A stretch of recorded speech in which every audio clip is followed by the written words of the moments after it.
വിഷ്ണു സുരേഷ് കൂടി ചേരുന്നു. വിഷ്ണുവും ചോദ്യം ചെയ്യൽ ഇതിനോടകം തുടങ്ങിക്കാണണം. എത്ര മണിക്കൂർ ആ ചോദ്യം ചെയ്യൽ പുരോഗമിക്കുന്നു? ഏതൊക്കെ ചോദ്യങ്ങൾ വീണയ്ക്ക് നേരിടേണ്ടി വരുന്നു? ചോദ്യം ചെയ്യൽ പൂർത്തിയാകുമ്പോഴേക്കും ED ഏതു നിലപാടിലേക്ക് പോകുന്നു എന്നതടക്കമാണ് ഇനിയുള്ള ആകാംക്ഷ. വിഷ്ണു.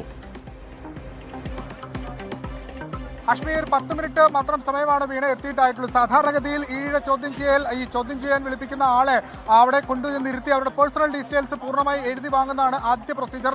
അതിനുശേഷമാണ് വിശദമായ ചോദ്യം ചെയ്യലിലേക്ക് കടക്കുക. അത് പക്ഷേ മണിക്കൂറുകൾക്ക് സാധാരണഗതിയിൽ നേരത്തെ കരുവന്നൂരുമായി ബന്ധപ്പെട്ട കേസിലൊക്കെ ചോദ്യം ചെയ്ത ആളുകൾ പറയുന്നത് മണിക്കൂറുകൾക്ക് ശേഷമാണ് ചോദ്യം ചെയ്യൽ പ്രോസസ് ആരംഭിക്കുക എന്നാണ്. ആദ്യഘട്ടത്തിൽ അവരെ ഒറ്റക്കിരുത്തും, അതിനുശേഷം ഫുൾ ഡീറ്റെയിൽസ് എഴുതിയെടുക്കും, അതിനുശേഷം ചോദ്യം ചെയ്യലിലേക്ക് കടക്കും. അതുകൊണ്ട് നിലവിൽ ചോദ്യം ചെയ്യൽ തുടങ്ങിയെന്ന് പറയാനാവില്ല. എന്തായാലും ഈ കേസിൽ ഏറ്റവും നിർണായകമായ നീക്കത്തിലേക്ക് എൻഫോഴ്സ്മെന്റ് ഡയറക്ടറേറ്റ് കടക്കുകയാണ്.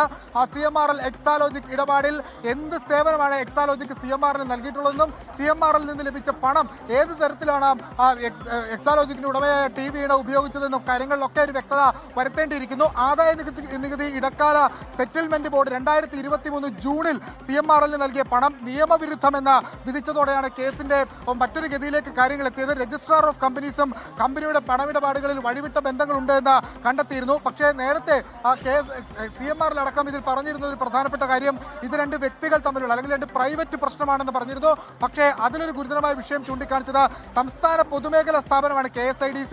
13% ഓഹരി KSIDCക്ക് ഈ CMRL ഉണ്ട്.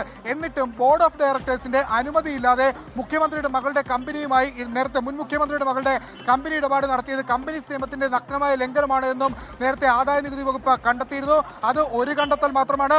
പിന്നീട് ഏറ്റെടുക്കുന്നു. 2025 മുഹമ്മദ് റിയാസിനൊപ്പമാണ് വീണ ടി എത്തിയത്. മുൻ മന്ത്രി ബേപ്പൂർ MLA മുഹമ്മദ് റിയാസിനൊപ്പമാണ് വീണ ടി എത്തിയത്.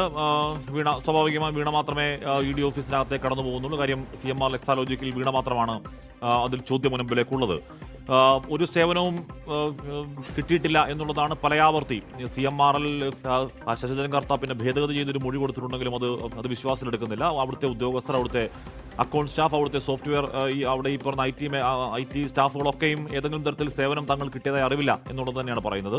അപ്പോൾ ഈ AMC ഉണ്ട്, ആനുവൽ മെയിൻ്റനൻസ് കോൺട്രാക്ട് എന്നുള്ളതാണ് വീണയ്ക്ക് പ്രതിരോധം തീർക്കുന്ന, എക്സാലോജിക്കിന് പ്രതിരോധം തീർക്കുന്ന AK ബാലൻ അടക്കമുള്ള ആളുകൾ. AK ബാലൻ മാത്രമാണ് അത്തരത്തിൽ എക്സ്പ്ലിസിറ്റായി പ്രതിരോധം തീർക്കാൻ ഇറങ്ങിയിട്ടുള്ളൂ. AMC ആനുവൽ മെയിൻ്റനൻസ് കോൺട്രാക്ടിനെ പറ്റി പറയുന്ന ആൾക്കാരുണ്ട്. ആനുവൽ മെയിൻ്റനൻസ് കോൺട്രാക്ട് എന്ന് പറഞ്ഞാൽ ഈ പറയുന്ന രീതിയിൽ ഏതെങ്കിലും തരത്തിൽ സേവനം കൊടുത്താലും ഇല്ലെങ്കിലും ആ തുക അത് കിട്ടുക എന്നുള്ളതാണ്. സേവനം കിട്ടിയോ ഇല്ലയോ എന്നുള്ളതല്ല അതിൽ പ്രധാനം. AMC എന്ന് പറഞ്ഞാൽ എന്തെങ്കിലും പ്രശ്നമുണ്ടെങ്കിൽ പരിഹരിക്കാനുള്ളതാണ്. പ്രശ്നം ഉണ്ടായിട്ടില്ല, അതുകൊണ്ട് ആ തുക കൊടുക്കേണ്ടതില്ല എന്ന് AMCക്ക് അർത്ഥമില്ല. പക്ഷെ അപ്പോഴും വരുന്നൊരു കുരുക്ക്.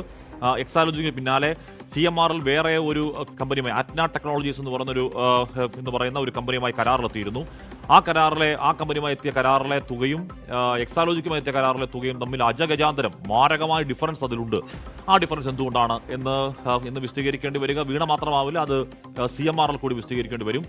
SFIയോട് നേരത്തെ ഇന്റർവ്യൂ സെറ്റിൽമെന്റ് ബോർഡിന്റെ ആ റിപ്പോർട്ടിലെ കണ്ടെത്തലുകൾ, SFIയുടെ കണ്ടെത്തലുകൾ, SFIO സമർപ്പിച്ച കുറ്റപത്രം, അതിന്റെ അനുബന്ധ രേഖകൾ, ഇതൊക്കെ പല രീതിയിലുള്ള ചോദ്യങ്ങളായി ED വീണയ്ക്ക് മുന്നിലേക്ക് എത്തിക്കും. അതിന് മറുപടി പറയുക എന്നുള്ളതാണ് അടുത്ത മണിക്കൂറുകളിൽ വീണ ടി നേരിടാൻ പോകുന്ന ഏറ്റവും വലിയ കടമ്പ.